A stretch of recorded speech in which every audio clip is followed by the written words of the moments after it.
Hey, so this video is going to be a little time lapse of this painting, which is the 5th one in my full moon series. So it's for May and it represents the flower moon.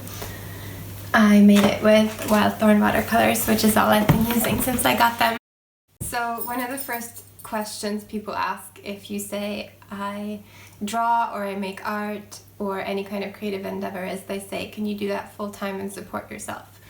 And I've been doing it now I'm on year 8, and it's been amazing, but it's also been really tough. And I'm not sure that it's an ideal to necessarily do art full time. I guess the ideal is to be happy in what you create and do things that feel meaningful to you. There's a stress in today's society that everything has to be branded and marketed, and not all art can be branded and marketed. I've worked really hard, but it's also a lucky break, you know. I'm not sure I'm such a fan of the culture of someone, you know, sewing a dress or painting a picture and immediately there's 20 people going, do you sell that? Are you on Etsy? Anyway, I talked about this on Instagram a while ago and I got a bunch of questions. One of the most frequently asked ones was, how do you not get burnt out and exhausted juggling both?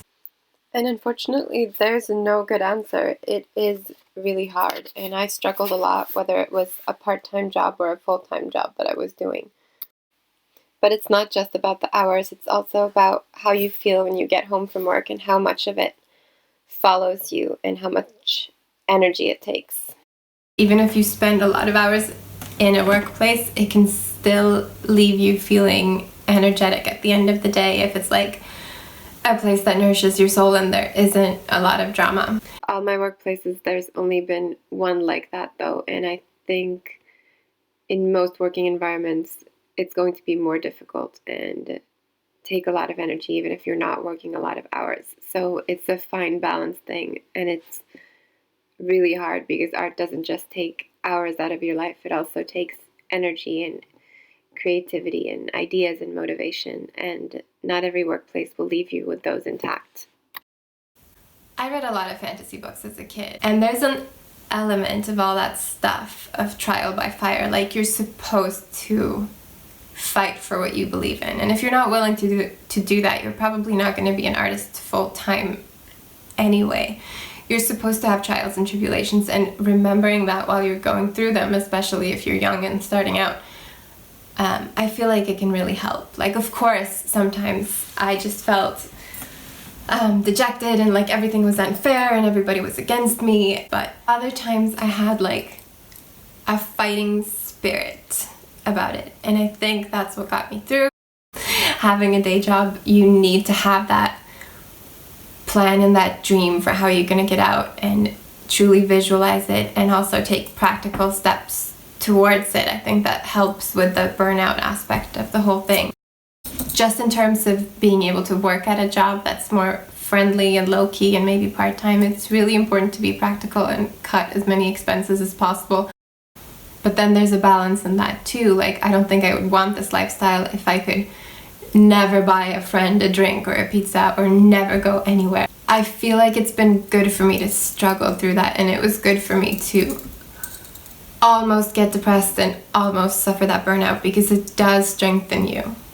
I heard someone say that courage isn't widely distributed in the population, and in a way that's true, but I think we can also summon courage. If I could survive those sleepless nights of worrying about how I'm ever going to make it, then you can too, probably. Next question, how to separate art and life when working from home?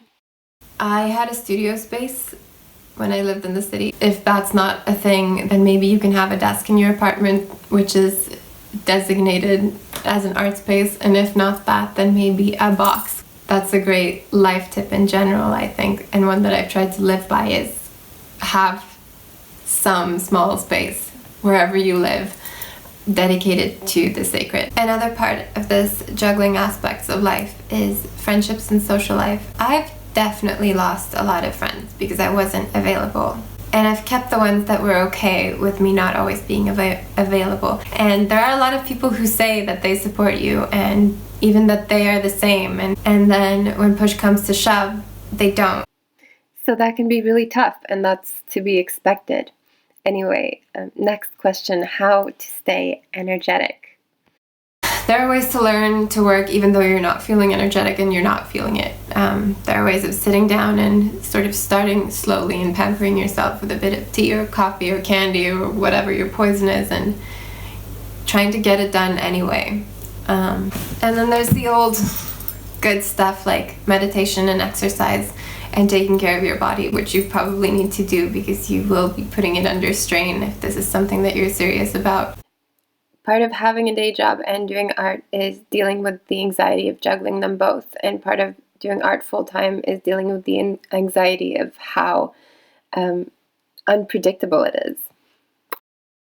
So if you're not okay with unsafe and unpredictable, at least to a certain extent, then it's probably better to just keep that day job and look for one that allows you a little bit of calm and space for your artwork and be happy that way. Having regular working hours is really good for some people and it really works for them, but for a lot of us, it really doesn't. And that's been a huge part of my driving force behind wanting to go out on my own. I'm willing to pay the price of feeling unsafe and not knowing what tomorrow brings, because I sort of feel like everything is unsafe and we never know what tomorrow brings anyway. You know, I like challenges and I seem to thrive with them, almost to the point of having a masochistic streak. Maybe that's why this is working out for me. And it's also completely okay to just paint or do your artwork in your free time. It doesn't have to be a business endeavor. Not everything has to be a brand. I'm a huge proponent of the universal basic income idea, but actually that's not so much for me and for art, because I do think that trial of fire is good. Having that pressure of making money is definitely not just a bad thing. Everybody should create what they feel like creating, but not everything has to be monetized and not everything has to be a brand. And if you can find a nice day job where you contribute and you feel safe and you feel good, then why not do that? There's that old cartoon of the guy sitting at the piano and playing, and he's thinking, this is just no fun at all. In the little thought bubble, and the caption below the image reads, how you know you're a true professional. And that's, of course, that's not the whole truth, but there's truth in that. It's not necessarily as fun to make things when you know that there's financial pressure involved. So it's not at all a bad thing always to have a day job. Jack Black made a really good song about this. I'm gonna link that in the description. It's called 1 Year. It's about taking 1 year off to really hone your craft. Oh, and a major shout out to my kind Patreon supporters, because you make content like this possible. It's not like I'm making money off of it, but I really hope that this was helpful or useful to someone, and thank you so much.